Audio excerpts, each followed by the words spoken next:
Aquarius. Welcome to Pandora Astrology's monthly horoscope for May of 2021. Well, this month for you, the spotlight is on home life, creativity, and children, meaning your inner child and also any actual children that may be in your life. You can find out more for yourself about that personally. If you want to just look at your own chart, a natal and transit reading would be the way to do that. And if you do have a child and you want to look at their chart, then a star child reading would be the thing to do. And either of those you can find in the YouTube description below. Well, you might notice we've got somebody new here, and that's Betsy Cardis. She's joining our practice. We're really excited and happy to have her. And tonight she's going to tell you about Venus. But I'm going to start with the moons because something interesting is coming up, and that is an eclipse happening a little later this month.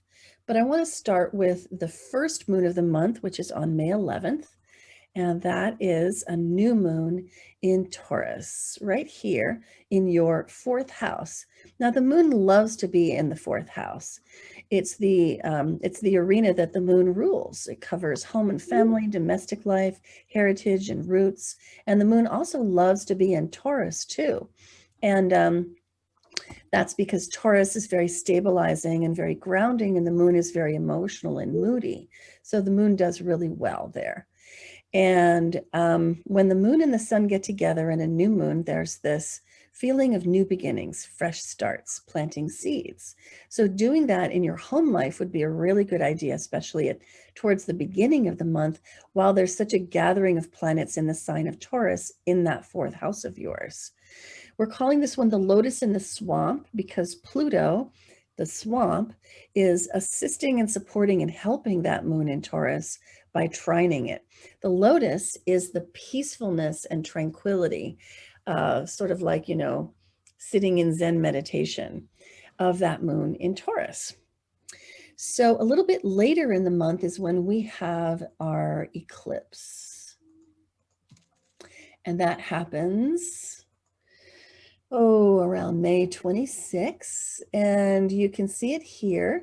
We have the moon in Sagittarius in your 11th house, and it's hanging out with the south node, and then the north node is here in Gemini with the sun in your 5th house. So this is the axis of leadership and relating to groups. The sun and north node are here in the 5th house, which is the house of children and creativity and play, entertainment, and fun. And the moon in Sagittarius, which is the planet being eclipsed, is here in the 11th house of community and groups and networks. So there's something here about letting go of the need for your friends to agree with you, and instead taking your own leadership and striking off firmly in the direction of what is logical and rational. So we're calling this one Get Off Your Pulpit and Be Curious, because this is a releasing eclipse with the south node in Sagittarius, and you may have some cherished long-held opinions and beliefs that you've been holding on faith, but which aren't very well examined. And during this eclipse, you may be called to examine them. And that's a good direction to go in. Hey, Julia, I think you've got some stuff to tell us about Mercury. Is that right? I do, Jamie. Well, hey there, Aquarius. Mercury, that planet of communication, that planet of the mind, also archetype of the trickster, starts the month, the very first couple of days of the month in the 4th house. And it was there last month too. And during this time, because wherever we have Mercury is where we spend a lot of put a lot of our thinking towards, as well as where we communicate the most, the 4th house being the house of family and home, this was a time of really strategizing and thinking about how you can make your home as satisfying as possible. Or maybe you were spending a lot of time communicating with the people you live with and also family members. But on May 3rd, Mercury is going to move into the 5th house. This is the house of children. This is the house of games. Mercury loves to play games. And it's also the house of creation, if you have an artistic, creative side to you.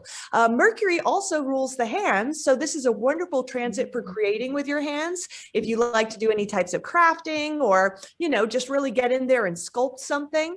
And this is a time where you could really be noticing an increase of communication among your children. Maybe they're putting down their phones for a few minutes and actually making eye contact with you.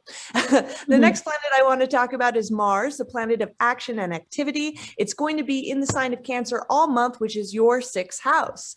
This is a work house. And interestingly enough, the sixth house also relates to pets too. And wherever we have Mars is where we might find some frustration, where we might run into a little conflict. So, you know, your puppies and kitties and other pets in your life might be a little extra annoying this month. Maybe they're barking too much. Maybe they're causing you problems. And since this is also a work house, you could also be running into frustrations and in flare-ups with any of the people you work with, whether they're clients or customers or your bosses as well. So just be on the lookout for that. And Betsy, on a much nicer note, what's Venus doing this month? Well, hello, Aquarius. Venus has also been in your fourth house for much of last month and the beginning of this one. So happy Venus in the fourth house, and Taurus is again loving the home environment, maybe beautifying your living space and enjoying kind of being at peace with your home and your family. Then on May 8th, Venus moves into Gemini, which is your fifth house. So again, it's great that Venus is there to support Mercury in the arts projects, being crafty, getting creative, enjoying your children, having fun, and just really being free to experience the moment in a kind of a Venus sensual, like sensory way, to just take in all the beauty around you. And Venus can also help you take risks and take action and move forward. So don't be afraid to have a little fun with it. Yeah, Venus really loves that fifth house. So the season of Gemini is coming on this month, and we can see the sun traveling along through Taurus and heading into Gemini, which is your fifth house.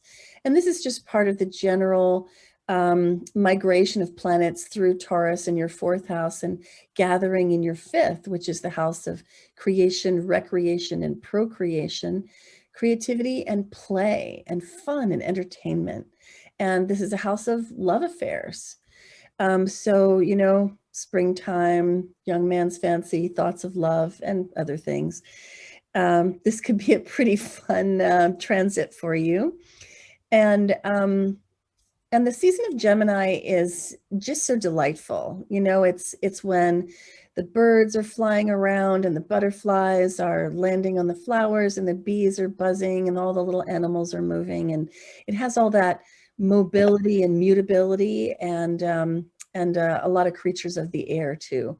So enjoy Gemini season. It's a lovely thing. So do I want to say, I guess I feel like I want to say a little bit more about house 5, because it's interesting how it's this house of children, but it's also a house of self. And you might wonder how that could be. And that's because it's about creation and creativity and creative product as well as process. So when planets gather in your fifth house, you might find yourself putting your attention on the children in your life, or you might find yourself more ready to play unself-consciously like a child and letting your creativity fly free. And I really recommend that this month. Well, I want to let you know that we have made you a special 2-part video this month. We've gotten creative and a little bit vulnerable too. And we this is part of how we're bringing Betsy on board. So we all did it together. It's a special 2-part video about how do astrologers cope with their own transits. And in those 2 videos, we share about the planets we love and the planets we hate and why, and how we deal with that stuff. I think it's fun. I think you're going to like it, and you'll find it in the May 2021 news playlist on our YouTube channel, Pandora Astrology. You can always find the news of the month on our monthly forecast at our website, pandoraastrology.com. You can find your horoscope there as well, and you could find a reading or even take a class. And until next time, we'll see you around the cosmos. Bye. Bye. Bye.